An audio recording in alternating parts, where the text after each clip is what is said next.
My name's Richard Peppard. I'm a neurologist from Melbourne.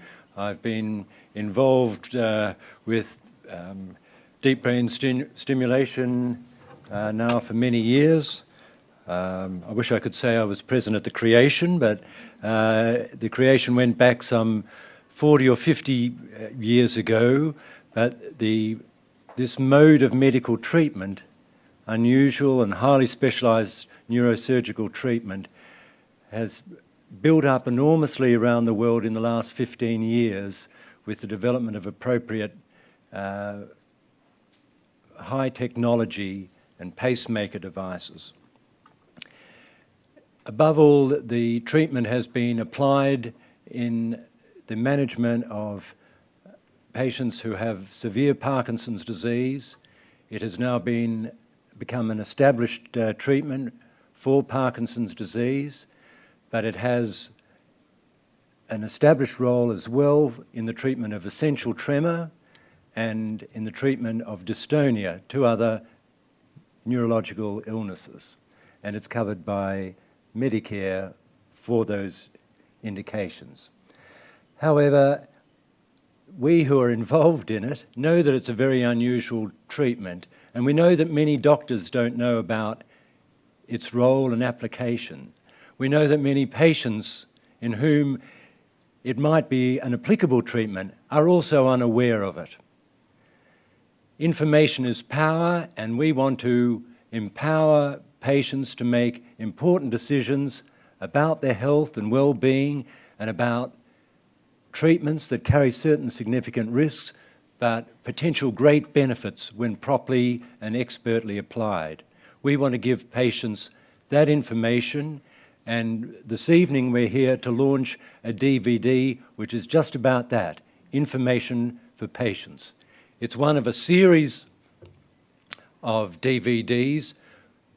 The treatment and the technicalities of the operation are often very similar across the different diseases, but if you've got Parkinson's disease, you don't really want to hear about the applications for dystonia. If you've got Tourette's or some psychiatric illness or something where it's a frontier application, you don't want to necessarily hear all about Parkinson's disease. The video we're launching today is for this most important disease, particularly with an aging society, and it is the first of a series of DVDs. So in the context of Parkinson's disease, for patients to have their support and so on, it's so appropriate that our first speaker, I think we're first going to have a DVD about the DVD, and then we'll have a number of speakers.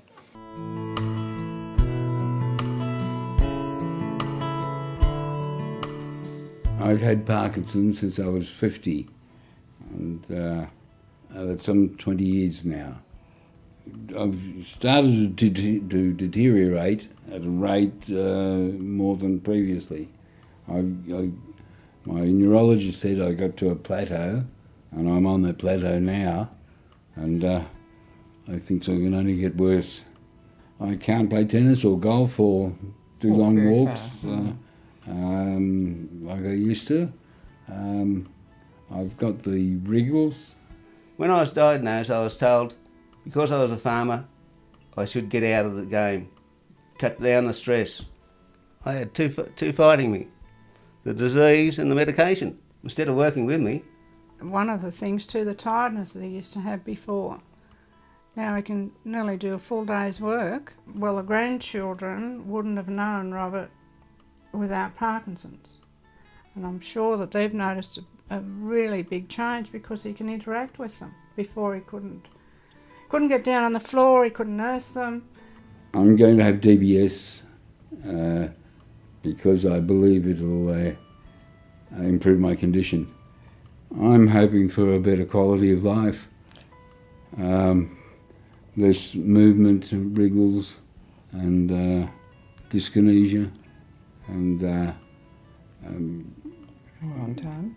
More on time. Yeah, more on time, and energy levels. I'd like to enjoy my granddaughter.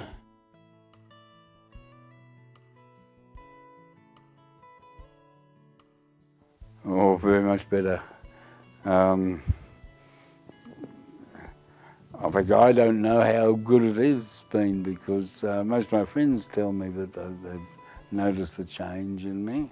People tell me my voice is stronger than it was before. I was warned by the two doctors, Dr. Vitar and Dr. Peppard, not to expect the world.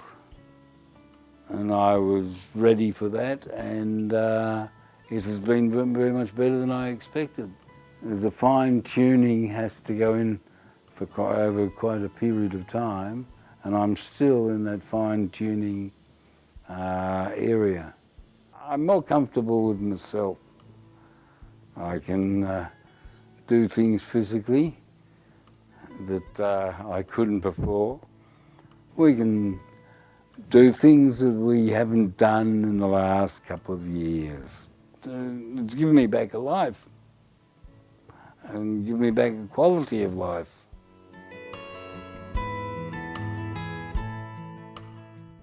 I was 47 when I was diagnosed with Parkinson's disease, and that's 17 years ago.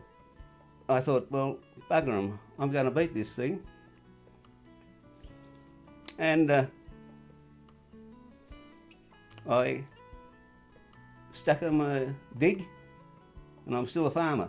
Prior to the operation, I was a shaking mess compared to now. If I'd known what they can do with this operation 20 years ago, I would have been the first one there. It's really brought the best of both worlds to my life, and towards the end of this year, I hope to be able to go on an overseas trip.